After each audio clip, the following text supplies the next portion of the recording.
Good evening, my name is Randy Noble, and welcome to the Sunday evening edition of The Cross in the Desert. I hope and pray you've had a great week, and I love meeting with you on this Sunday evening through the Beyond the Veil Prophetic Webcast Ministries. I want to talk just for a minute before I deal with the main issues of this evening. I want to talk about my new book, The Rose of Nuruz, Dreams of Hope and Freedom. And this is a book I wrote for my friends in Iran, and they were gracious to tell me about their experiences of living in a culture of much fear and oppression because of the government. And I want to tell you just a little bit about my book signing coming up at Family Christian Bookstore on Saturday, February 9th. It's going to be a fantastic Iran Awakening event. I'll be featuring my other books, plus my newest one, The Rose of Nuruz. And I also will be featuring some selections from some friends of mine in Iran who are painters. And I'm going to share with you some of their wonderful paintings. And that's going to just kind of put a face on them. If you've never talked to anyone in Iran, ever met them, you're going to meet them. Some really beautiful people through the paintings that they've made. Also, I'll be featuring at the book sign the tragic documentary of Neda Sultan, the young female protester in the 2009 election that was brutally shot by a Basiji rifleman on the roof and was killed. And someone videotaped her lying in the streets of Tehran bleeding on a video camera, and subsequently that became the story of 2009. It was seen all over the world. Well, I'm going to be showing at my book signing this special documentary produced by PBS entitled A Death in Tehran. And so I really look forward, if you're able to come to this book signing, if not, just please pray for this, as I reach out to make Christians aware of the struggles of my friends that live in Iran. I want to just briefly take a moment here to read a quick review of my book. I send my book out to my friends in Iran through PDF files. And so this is a quick little review, some insights, some kind words from my friend Miriam Husseini. And she lives in Tehran, and this was just this month that she wrote this to me about my new book, The Rose of Nuruz. And I quote, "I love the way of your writing, as if you are living here with us and know exactly what we are suffering from. We have a proverb that says, Har Anchi, as del bar Ariad bar del Neshanad, meaning, whatever you say from your heart has deep effects on the other's heart." Some very kind words from Miriam, and I truly do feel like I'm living there. As I go through the pages of what I wrote in The Rose of Nuruz, I feel such a strong connection with my friends there in Iran. And truly, I'm saying it from the heart to their heart as well. I'm praying this book will bring so much awareness to their plight, to their suffering, and to their despair, and that God will move in a mighty way to bring hope and freedom to my friends in Iran. I want to show you some paintings from my friends in Iran now. This is Yasemin Salahi. I think I'm saying her name right. Forgive me if I'm not.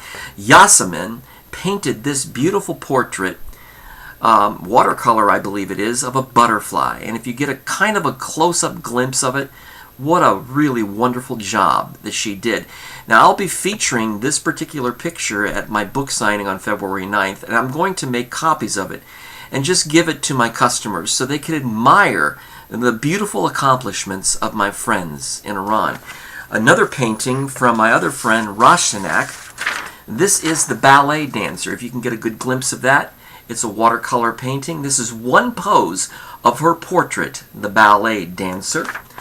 And this is another glimpse of it as well. The ballet dancer, Rashanak, did a beautiful job in watercolor painting of this. I was so inspired by their work that I wrote a blog about them. And you can always find my blogs on the internet. Just go to The Cross in the Desert, all one word, .blogspot.com, and you'll encounter my blogs I've written for the last year and a half for 2 years. But these are beautiful examples of the talent and the gifts that my friends in Iran have. And I want to read this blog to you because I believe that their talents and gifts truly does reflect the beauty of our God. Let the beauty of the Lord our God be upon us. Psalm 90, verse 17. As I begin writing this blog, I feel utterly inadequate to try and capture in words the beauty and the majesty of who God is. All throughout the Bible, God reveals his character, and the inspired writers use terms such as almighty, holy, majestic, and many other words to paint a portrait of God's character. In Revelation chapter 4, John gets a profound glimpse of the throne of God in heaven, and I quote, John describes the one sitting on the throne as brilliant as gemstones, like jasper and carnelian, and the glow of an emerald circles his throne like a rainbow. Well, words are almost inadequate to describe the power, purity, and majesty of God. God is indeed awesome and majestic and beautiful in character. The Bible teaches we are created in God's image, and because of that, we reflect the attributes of his power and purity in our fallen world. Sin has damaged and distorted that image, and yet in spite of that reality, human beings still reflect his character in many wonderful ways. Recently, I encountered an example of how we reflect the beauty of God. I have two Iranian friends who are both gifted and talented in painting. Yasemin and Roshanak have displayed on their Facebook pages examples of their watercolor paintings. I was so impressed by the detail and beauty of their work that I asked if I could post them on my Facebook page. Well, they excitedly agreed. Many of my friends who saw their paintings on my Facebook page were awestruck at the careful detail and beauty of their work. When I write my books, I'm careful to be accurate in the way I paint with words. Both Yasemin and Roshanak paint beautifully with their brushstrokes and are careful to reflect accurately what they see in their mind's eye, that is, in their imagination. What I found so amazing about their paintings, and this is the point I want to make, what is so amazing about their paintings is the choices that both Roshanak and Yasemin made. You see, Yasemin and Roshanak live in a culture of fear and oppression. In the heart of Iran, the government is very strict, very oppressive on its people. They are surrounded by the ugliness of a government that really suppresses their freedom.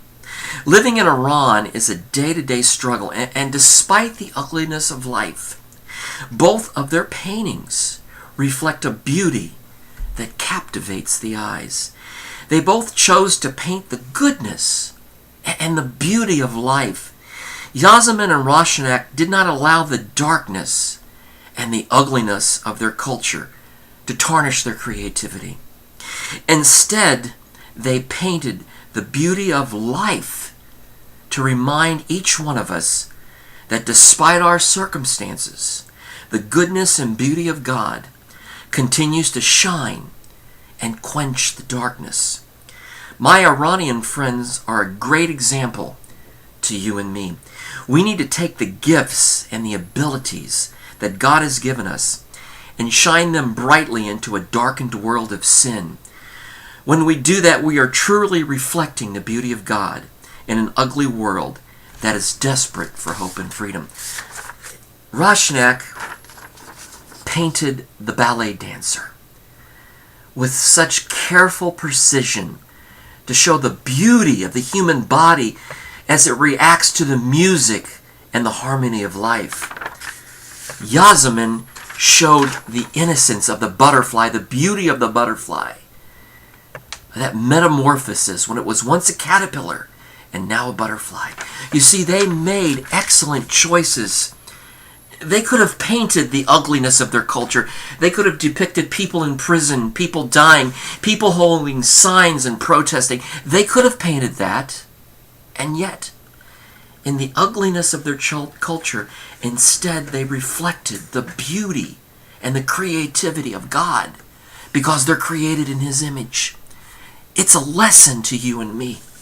Jesus says, let your light shine. You're a city on the hill. Let the light of your life shine to a darkened and sin-cursed world.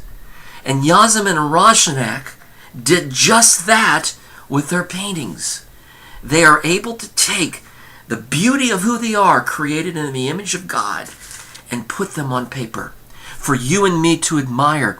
Now, you know, the amazing thing is my two friends are members of the Christian Art Institute. It's a Facebook institute that was created by my friends Stacy and Yvette. And their paintings, which I just showed you, are available on the Christian Art Institute page. And many, many Christians that have went up there displaying their own paintings have stopped and admired my two Iranian friends. I go back to what I said to you in the beginning. The book signing I'm having on February 9th is in honor of my friends in Iran. And I am so glad I can share these paintings. In so many ways, I'm sharing a book I painted with words and a portrait they painted with a brush. A beautiful display. It's why I wrote the book I did, to bring hope and freedom to my friends in Iran. And on February 9th, I'm going to make a statement publicly. And I'm going to say to my Christian customers, here is an example of beautiful Iranian friends and what a contribution they're making against a backdrop of fear and oppression in the country they live in. I ask you, Facebook, please pray for my Iranian friends. Please pray that God would touch the lives of Christians at this very special event. If you need any more information, if you want to look more closely at these paintings, you can go to my Facebook page, thecrossinthedesert.blogspot.com, or come to my Facebook page itself, Randy L. Noble. You can also see there on my Facebook page, I have an opportunity for you to leave a message and an email address if you want to get a hold of my books. I will send them to you freely. It is always a pleasure for me to come to you in this brief time frame to just bring you the latest issues that's happening in Iran and talk about the books that I've written. Because ultimately, all I'd say and all I do, I pray, is pleasing and glorifying to Jesus. Because He's the hope and He's the freedom that my Iranian friends really need. And so I thank you so much for joining me tonight. I thank you for taking this time to listen to my blog, The Cross in the Desert. Have yourself a fantastic week. I will see you on the next edition of The Cross in the Desert. God bless you. And I want to say a closing comment in Farsi, Dar Panahi Koda, which translated means, I pray that God will take care of you. God bless you.